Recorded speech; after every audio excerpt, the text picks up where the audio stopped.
Bonjour à toutes et tous, j'espère que vous allez bien. Ici on se retrouve à Francorchamps, sur le circuit de Spa-Francorchamps, pour un track night. Donc ici je vais vous présenter une belle petite voiture. C'est la première que je vais présenter d'ailleurs sur la chaîne. Et j'espère que ça vous plaira. Je vous expliquerai un peu tout ce qu'il y a à savoir sur la voiture. Et aussi vous montrer des caméras embarquées dedans quand on roulera. J'espère que ça vous plaira. Ici, belle petite 911 GT3 phase 2. Et juste après, belle petite Porsche. Donc voilà, j'espère que... Oula, la petite R6. Donc j'espère que ça vous plaira. Et suivez-moi tout simplement. Bon, ici nous voici devant la voiture que je vais vous présenter. Elle est juste là. Donc c'est un abonné de la chaîne qui m'a contacté sur Instagram pour qu'on discute.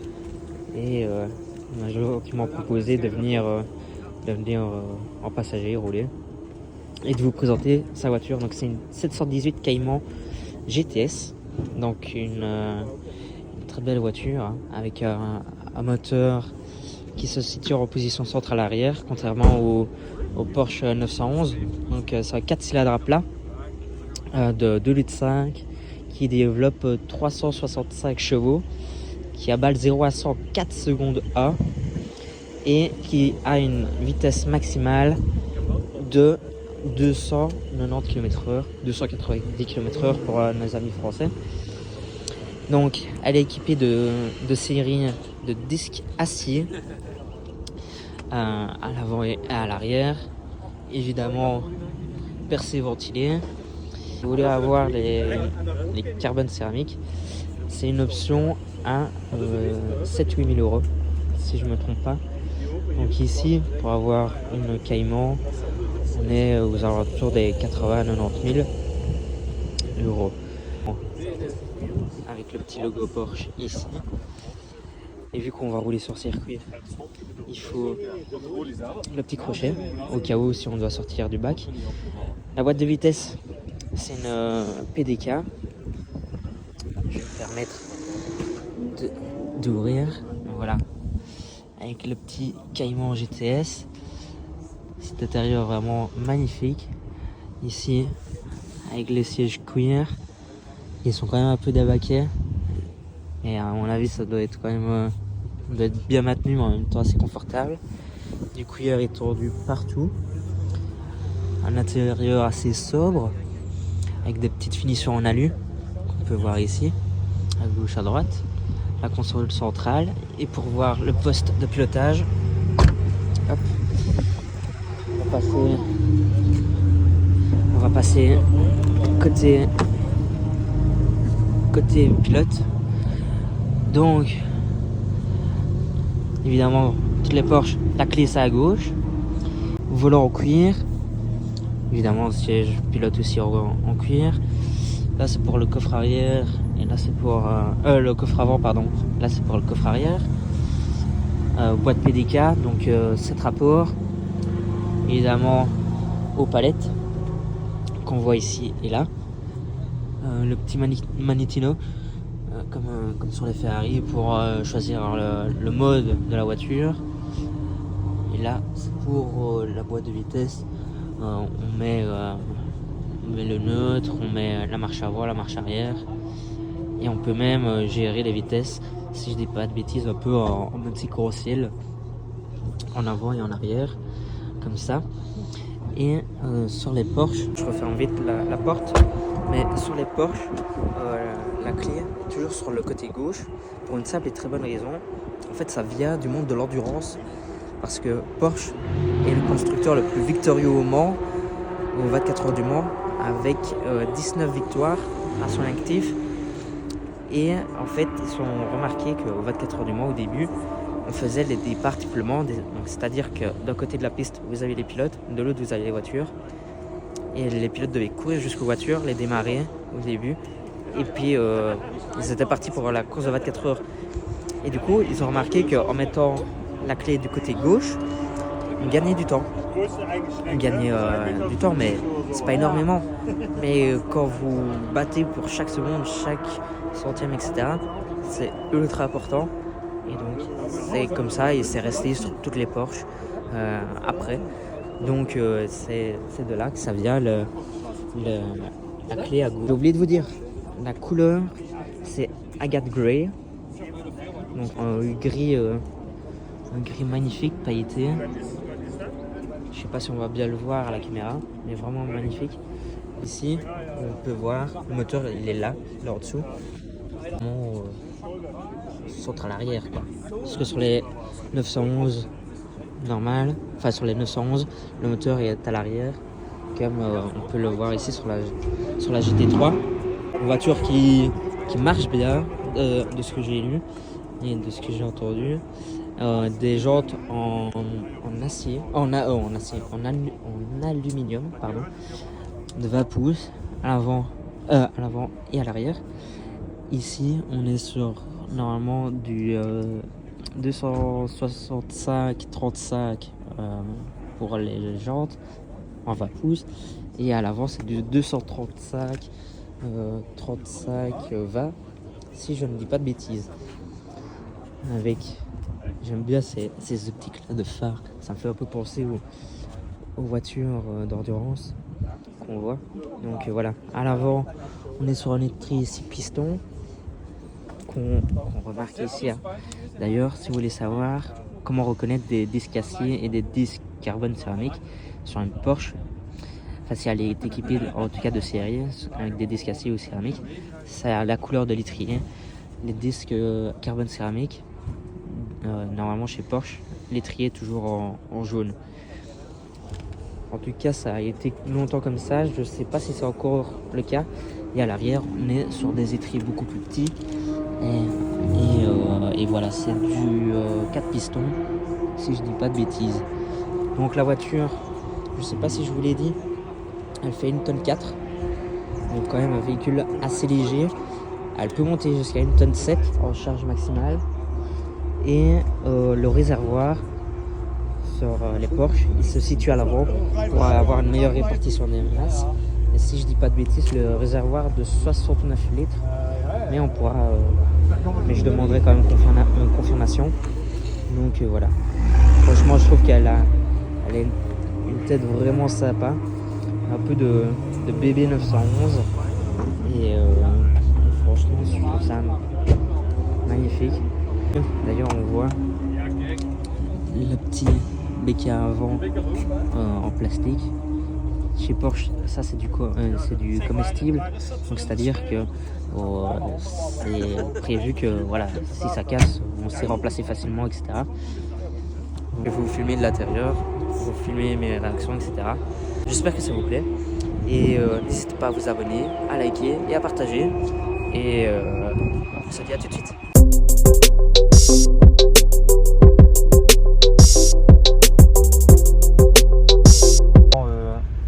Avant de partir, si vous avez vu la vidéo sur les Porsche Days, quand les voitures attendent pour monter sur la piste avant une session, généralement on attend ici avant le raidillon. En plus ici on a la chance d'être derrière belle GT3 RS, la toute dernière.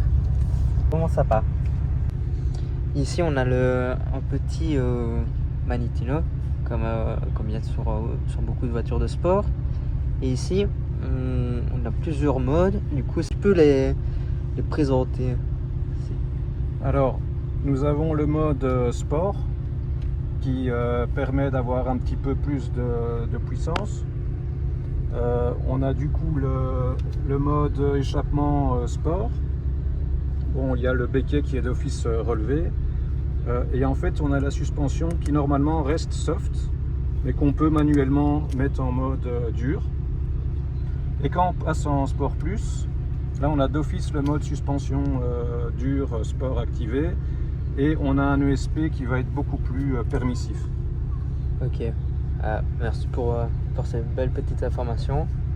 Et aussi autre truc que j'avais pas mentionné tout à l'heure quand je vous ai montré l'intérieur, c'est qu'elle a aussi le pack chrono qu'on voit avec le petit chronographe.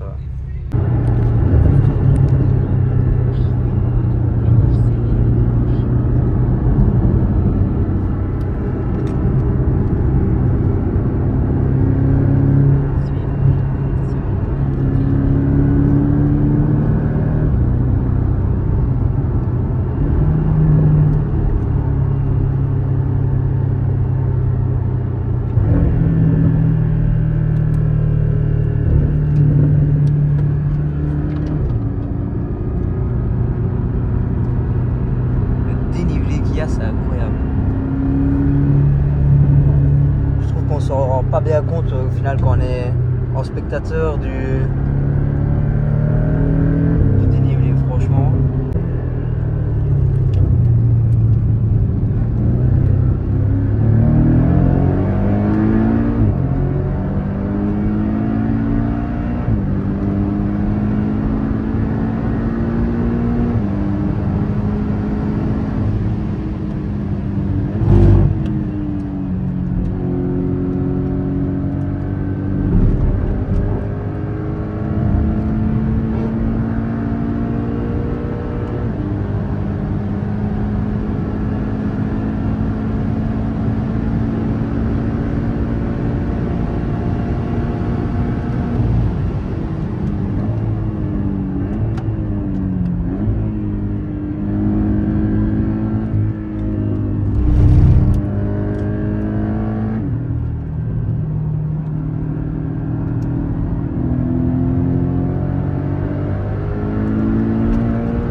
Spa-Francorchamps, circuit de F1. Alors, ici, nous sommes sur la ligne droite de départ, freinage à 150 mètres, à peu près à 200 km/h pour passer les packs de la source à 60. Et puis là, on réaccélère, on dépasse la BM sur le côté. Là, on accélère jusqu'au pied du raidillon. On va freiner un petit peu avant, on arrive à 225 là.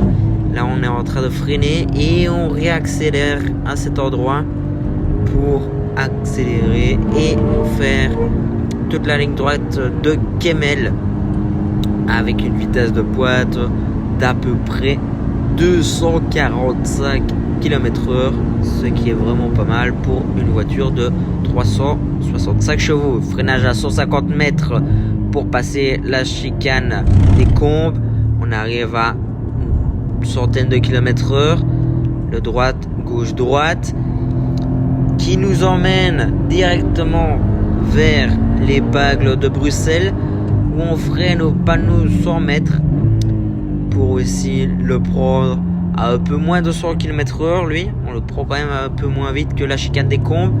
Puis là, on se dirige vers Speaker Corner, qu'on voit d'ailleurs directement depuis la cabine des speakers, tout son nom. Et puis là, on réaccélère vers le double gauche. On va faire un freinage à peu près à 100 mètres. Voilà, on freine à 100 mètres pour l'aborder à 130 km/h. L'air de rien, ça avance vite. On est en plat des verts, en descente. C'est vraiment des sensations incroyables. Et puis nous nous dirigeons vers le SD Fagne. Hop, freinage à la passerelle. Là aussi, on est à une centaine de km/h.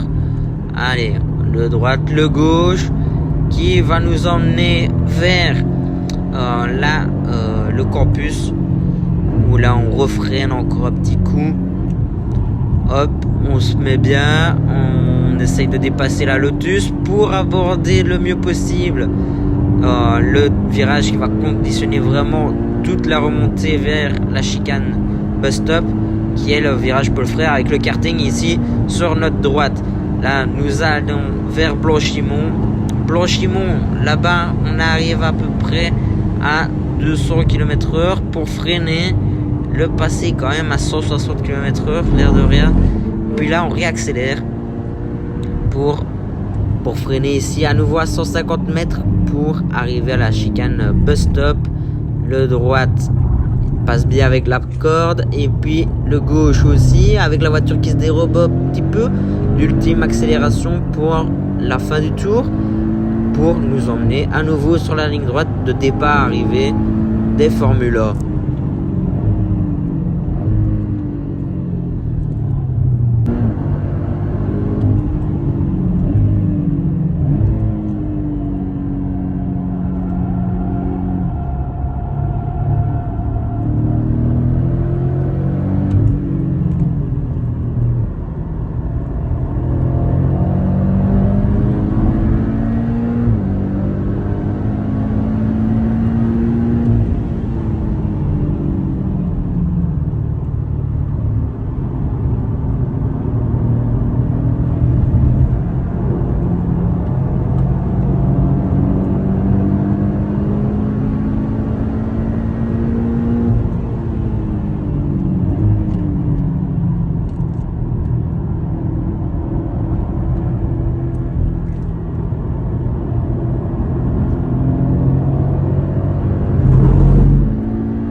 Enfin du coup, franchement, que dire de plus? Les résumés, vraiment une vraie machine de guerre. Et ça chez Porsche, ils savent le faire. Vraiment, c'est incroyable. Ça s'exploite ultra bien. Le châssis est vraiment extraordinaire, je trouve. On le sent travailler, mais c'est pas une voiture piégeuse, quoi. Et puis quand même, on a quand même laissé l'USP parce que c'était la première fois que je roulais avec. Mais ouais, le comportement châssis, le comportement de la voiture en général, juste fou. Et ouais, vraiment, la voiture va pas t'emmener dans des travers compliqués, va pas commencer à vraiment te poser de soucis, etc. Ça va vraiment aller dans le sens de la marche. La voiture, elle est vraiment saine, quoi. Elle est saine à mort. 365 chevaux, pardon, quand même sous le capot, avec un flat 4 turbo de 2 litres 5, pardon. J'avais dit une bêtise. Mais ouais, franchement, magnifique. Et cette Agate Grey, moi franchement j'adore, passe-partout, etc. Puis là, ce qui est bien avec Porsche, c'est la petite clé qui reprend un peu la forme de la voiture. Bien sûr avec le petit logo. Tout ce qu'il faut où il faut, c'est une machine de guerre pour la piste. Et voilà. Donc sur ce, on va se laisser. Ouais, je vais vous quitter. Je vous dis à la prochaine pour une prochaine vidéo. Je sais pas encore trop ce que ça va être, mais je pense que vous avez bien aimé. Donc voilà. Et aussi dites-le moi en commentaire si vous voulez d'autres vidéos avec cette voiture-là, avec les voitures du propriétaire, etc. Bien sûr, je vous mets son Insta dans la description. Évidemment, je le remercie énormément. C'est un abonné en plus. Et c'est grâce à une des vidéos qui m'a contacté par après en me disant « Ah, j'ai vu tes vidéos, elles sont top, etc. » Donc vraiment, je suis super content que voilà, une rencontre grâce à mes vidéos, avec un abonné, ça puisse aboutir à de telles choses. Donc si vous avez aussi de belles voitures ou que vous connaissez des gens qui ont de belles voitures et que vous pensez qu'il y a moyen de faire une petite vidéo, contactez-moi. De toute façon, il y a mon Instagram, etc. dans la description. Donc voilà. Donc on se dit à la prochaine et passez un très bon moment en attendant la prochaine vidéo. Et abonnez-vous avec la petite cloche pour rien rater. Allez, salut!